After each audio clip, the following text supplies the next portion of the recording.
तो भैया सिस्टम के सामने अगर सिस्टम वो गूंगा है तो तेज बहरा है तो तेज से बोलेंगे तब भी न जी सुनेगा। ऐसे युवा जिन्हें ज्ञान नहीं है, जिन्हें ये आइडिया नहीं है, जिनका शिक्षा का स्तर नहीं है, वो भी आज माइक और कैमरा लेकर पत्रकारिता करने निकल जाते हैं और अपने आप को पत्रकार कहते हैं।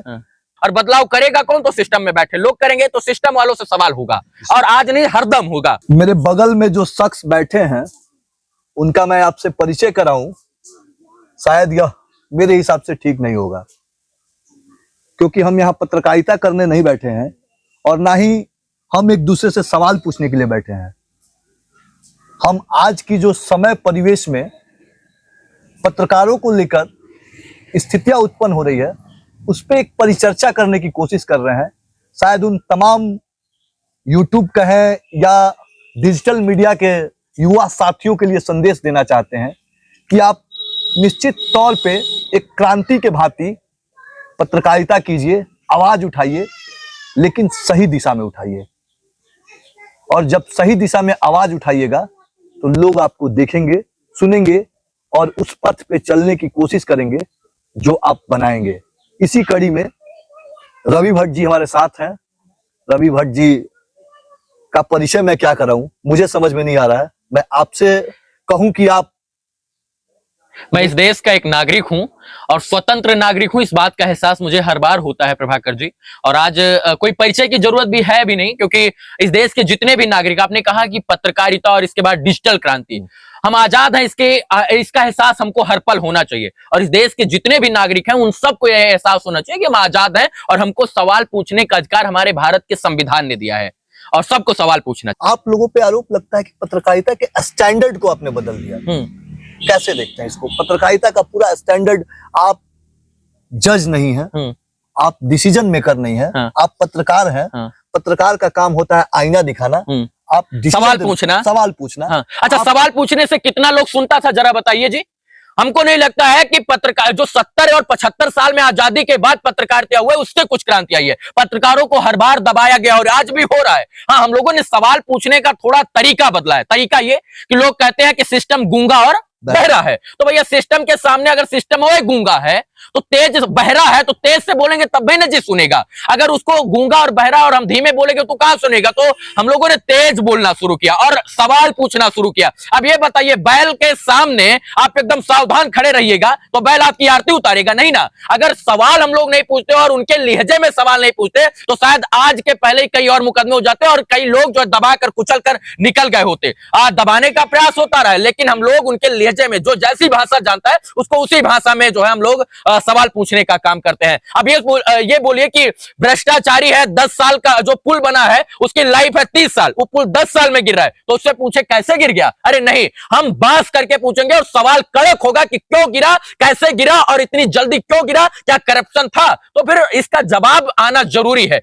तरीका जो है, आपकी बातों से मैं सहमत हो सकता हूं, असहमत हो सकता हूं, लेकिन जो तरीका आपने इजाद किया है उस तरीके से कहीं ना कहीं हर पहलू के, हर सिक्के के दो पहलू होते हैं, एक नकारात्मक एक सकारात्मक। आपने तो इन तमाम सकारात्मक बिंदुओं पर चर्चा कर लिया, लेकिन अगर इसके नकारात्मक बिंदु को देखें तो ऐसे युवा जिन्हें ज्ञान नहीं है, जिन्हें ये आइडिया नहीं है, जिनका शिक्षा का स्तर नहीं है, वो भी आज माइक और कैमरा लेकर पत्रकारिता करने निकल जाते हैं और अपने आप को पत्रकार कहते हैं, अपने आप को पत्रकार कहते हैं। और तमाम उनकी जो एक्टिविटीज कह ले या जो आदत कह ले, वो कहीं ना कहीं तमाम पत्रकारों को शर्मसार कर देता है। आपको सच बात आपने कहा कि बहुत सारे ऐसे लोग हैं जो नहीं ज्ञान होते हुए वो चले जाते हैं, स्कूल में घुस गए, कर गए। हाँ, इन सब चीजों को थोड़ा सा सुधारने की जरूरत है कि जो है कहीं जाकर किसी भी प्रकार का दखल नहीं देना है। लेकिन हाँ, हम ये बात दावे के साथ कह रहे हैं कि वो जागरूक हो रहे हैं और जागरूकता के साथ वो सवाल पूछ रहे हैं। हाँ,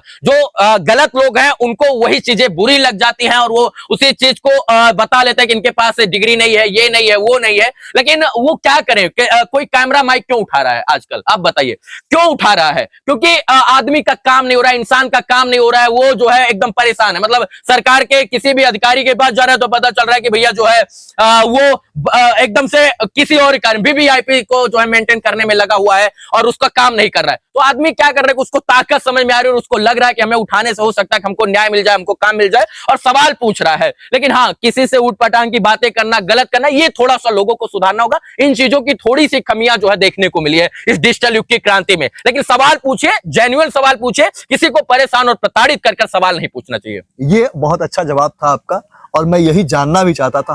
फैक्ट यही है कि सवाल पूछने का तरीका अच्छा होना बिल्कुल चाहिए और स्वतंत्र तरीके से आप सवाल पूछिए, जेन्युइन सवाल होना चाहिए। आप जजमेंट करने लगे। बिल्कुल, जजमेंट करना पत्रकारिता नहीं है। जी, मैं जी। बार बार कहता हूं कि पत्रकार कभी जज नहीं है, नहीं वो सवाल कर सकता है और सवाल करने का बता सकता है, हाँ, दिखा सकता है, सवाल सरकारों से पूछ सकता है, और सरकार का ये दायित्व बने कि अगर कोई पत्रकार सवाल उठाकर उससे पूछ रहा है तो उसका जवाब दे। सरकार की जवाबदेही होती है। अगर कोई पत्रकार A to Z जो है, electric media, print media, digital media, कोई भी अगर किसी भी क्षेत्र का पत्रकार सवाल पूछता है तो वो इसलिए पूछता है कि उसको जवाब मिलेगा और जो है वो सिस्टम सुधरेगा। हम लोग आवाज इसीलिए उठाते हैं कि बदलाव हो, और बदलाव करेगा कौन? तो सिस्टम में बैठे लोग करेंगे, तो सिस्टम वालों से सवाल होगा, और आज नहीं हरदम होगा।